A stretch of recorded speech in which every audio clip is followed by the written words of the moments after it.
Hey everyone, and welcome to Roho podcast. Oh my goodness. This is a very special edition. Wow. So the trial. The trial did end. But let me first go back to where we left off. Where we left off was we got some distressing news, and we were on the fence of trying to figure out if we're going to move forward in this, with the new information that we got right before trial. And when I spoke to you, I said, hey, we're going to go in and we're going to do it. I talked to you on Monday night. I thought it was a one-day trial, and it's going into day 2, and then it ended up going into day 3. Okay, so Monday, Tuesday, Wednesday. And, there's a part of me that kind of wishes I would have reported in and done a snippet after each day because there were so many twists and turns and all of that. But let me just give you the full context of the trial itself. The crux of our argument was about having to prove that we were in a committed, intimate relationship, a CIR. The whole thing was about the CIR because when we bought this house, and ultimately it's about the house, but when we bought this house, I had owned my business. Okay, so I owned my business, and it was during COVID. The interest rate we were trying to grab was 2.75. It was a 2.75% interest rate. And as I'm gathering my stuff to get put on the loan to all of that stuff, it jumped from 2.75 to 3.25. And when that jump happened, I was like, let's just add my stuff later because it's going to take me a minute to get all my taxes and my stubs and my profit and loss, all of those things that I needed as a business owner. It was going to take longer, and I did not want to miss this this low interest rate. So in that instance, I said, let's just add me later. He was like, let's add you later. We had gone out and talked to our lender. We had talked to our broker, and everybody were sitting down at a table. We all agreed that's what I was going to do. So it was no problem. We'll just add me later. Well, later never came. And when we went to the bank to actually add me to the loan, like we said we were going to do, he was fussing about the language and didn't like this and that sounds like that, and I don't feel comfortable. And I was like, oh boy, okay, so he's being a little shaky about adding me as we discussed. So we ended up getting married, and at that point it was like, well, community property, it's half mine. But when I filed for divorce this time, this is my second time filing for divorce from him. When I filed this time, I said, hey, I'm not willing to do what I did last time. Last time I said, you take this house, you take all the equity in it, take the stuff. I left this you take it. This is about my freedom. I took me and my dogs. We moved into an apartment. For 6 months, I'm like, please just sign the papers. He refused. Just sign the papers. I don't want anything from you. I'm giving you everything. Well, I wasn't prepared for him to actually just not sign it. And he goes, and if you leave, I'm going to take half your stuff. And I was like, oh, you're going there. Okay. So I had to regroup, rethink, and I came back. But this time I'm like, I got to figure this out. So time goes on, and of course I knew I could never love somebody who threatened me to stay. It just wasn't going to happen. And so I finally got myself in a position where I'm like, I'm ready to file again. This time I'm locked in this time. So this time when I filed, he said, okay, you can go, but you have to get out of my house. And that was the first time that I was like, wait, your house? When you see the books and the money and all the stuff between both of us who put into the house, he bought a TV.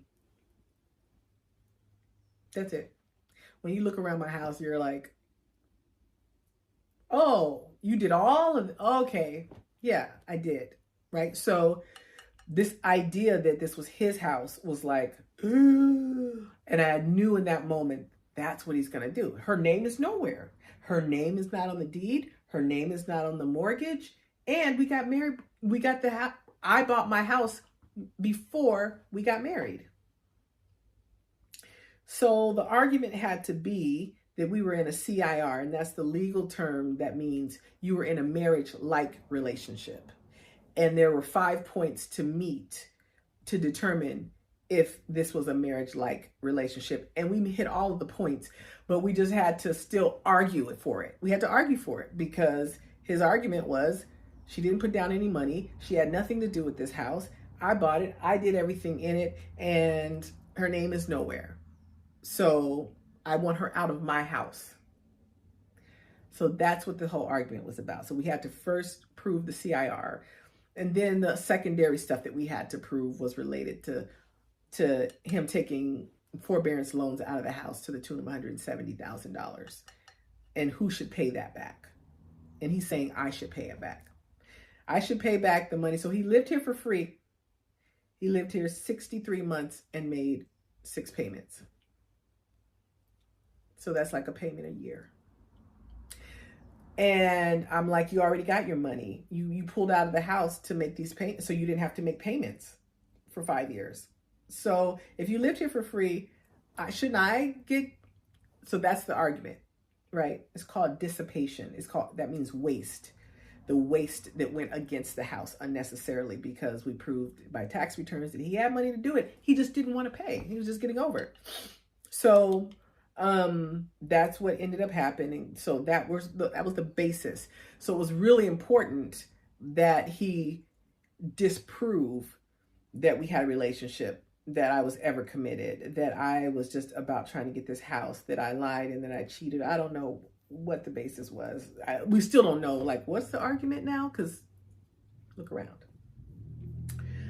So that's kind of the basis of the argument. And then they brought in, well, they wanted to offset the money that he took out of the house by saying, look at all this money the family business made. And so that would kind of balance out what I thought I should get and all that. So that all these things came into play, y'all. It's very fascinating. So we went through the trial. Since the last time we talked, we just stayed on course. We just kept staying true to our mission, to our facts, to our discovery, to our exhibits, all the things that we laid out to say, yeah, no, they were in a committed partnership. And yes, she put all this money into this house. He only took out. He never paid her back any of the stuff that he said, like all these things. And it was so like a ping pong. Like it was just watching my attorney, watching Damien do what he did in a way that I'm like, oh, wow. He, led it up to this point where my ex would fall into a trap every single time. Every single time he'd fall into a trap. And it was just amazing to watch. So finally, after this days of just really just put the legal smackdown on the attorney and my ex, the last day, my attorney said, Your Honor, we're wrapping up. We're wrapping up and getting ready to get off the call. And my attorney said, Can I say something off the record? And the judge was like, ooh, I don't feel comfortable with you saying anything about the trial he's like, I feel a little leery about that. And my attorney said, no, it's not about the case, it's about me. So the attorney said, the judge said, sure, go ahead then. What do you want to say off the record? And my attorney said, Your Honor, this is my first trial. Everybody, the look, I wish I had a screenshot. Because the look, can you imagine being a boxer and someone just mollywops you? And after the fight, you're sitting there with your busted lip and your black eye, and they say, thank you everyone for coming out to my first fight. And I just started practicing like 6 weeks ago. I mean, just I can't imagine how he felt. And everyone acknowledged and honored him in the way that they should. The judge said, I never would have known. Great job. The opposing counsel's assistant was like, congratulations, Damien. The opposing counsel said, well done, counselor. What can you say? And finally, there was my ex who had to give it up and didn't want to because he was the one that got mollywopped. So he frowned his way through it and said, thank you. The judge said, hey, listen, we're going to come back next week. I'm going to take all this and look through everything, and we're going to come back. I invite you this week to make what you believe to be the offer or the ruling that you would want for your client. And he said, but what I can tell you is that you did successfully prove committed intimate relationship. That's all we needed, because proving that was all about, once you say committed intimate relationship, that by legal standards means husband and wife. So that means everything is split down the middle. It's like everything is community property. So now I know it's no longer a question about my house and still trying to put me out and all the stuff that he was trying to do. One of the things that I took away from this process is that, what I told you on Monday, it's never over until it's over. It's never over until it is over. And if you have something that you believe in, I will always fight for what I believe in. But for sure from now on, because you don't know how things are going to work in your favor. You don't know how things are going to unfold. So that is the first thing. The second thing is, I discovered something about myself that I really love. I was willing to pay $250,000 because I believe in what I believe in. That's something about me that I'm always going to carry out of this. I was willing to pay somebody $250,000 before I caved and settled for what I knew wasn't right. And, there's lots of different feelings about the overall process, but that right there, I will never, ever not stand up for what I believe in, ever. Because you talk about high stakes. I'm still got to pay this attorney off, right? Like my attorneys and all of that. And so this was high stakes for me, and I did it because I believed in it and I believed in myself. And there is something about when you did things the right way, when you operated with integrity, when you filled in all the paperwork, even though you're watching, they're not submitting their paperwork, when you're turning in the documents and they're not, when you're telling the truth and they're standing there right there, I swear to tell the truth, yeah, and just lie their butt off. When that happens,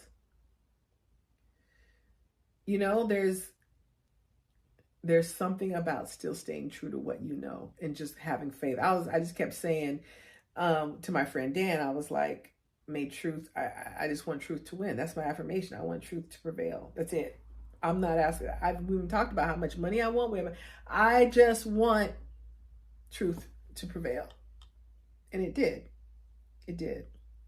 That's a thing, right? So that's a thing. Now, what I can say about all of it and my ex, and there's nothing about how he showed up that made me go, oh, I can't believe it. I can't believe that he would ever. I can't believe that he blah, blah. I knew. I saw who he was. I knew who he was. And I decided to play the game called The Devil I Know is Better Than Devil I Don't. I became a master of this devil. I figured out this devil. I learned how to live somewhat reasonably content with this devil. I figured it out. And I didn't want to, I just didn't want the work of learning a new devil, figuring out, okay, well, what's happening and what, I didn't want to do that. So I decided to stay in something that I was very unhappy in. And when it was time for me to go, I did what I needed to do to go. And that is, here I am. So what does this mean, like moving forward? Well, what we know is that this Thursday coming up is when the judge says, here's what it looks like. All the money that he took out, $170,000 that he took out just because he didn't want to pay the mortgage. And then, I mean, some of these stretches were the first stretch. We moved into this house June of 2020. He took out his first forbearance in October of 2020, and that lasted 11 months. So he made a couple payments. So he never was able to make the payment. And, looking through all of his stuff and looking at all of the gambling and the money here and the things that he would buy. And he, on average, was making so much more money than I was, especially over the last year. And, he just, it was all lies. It was all lies. It was just a lot. And it cost me a lot. This time, when I filed for divorce, I said, let's sell and split. He says, no, I'm not selling my house. He just got more and more unhinged because the idea of losing this house was he couldn't take it. So he would just get in a dither about it. So I said, just give me first, last, and deposit. There's hundreds of thousands of dollars in this house. I said, just give me $60,000. That's $5,000 a month just for a year, so that I can, because I can't walk away like I did the first time. Now I'm not in that same financial position now. They done got rid of DEI, all the stuff I was doing.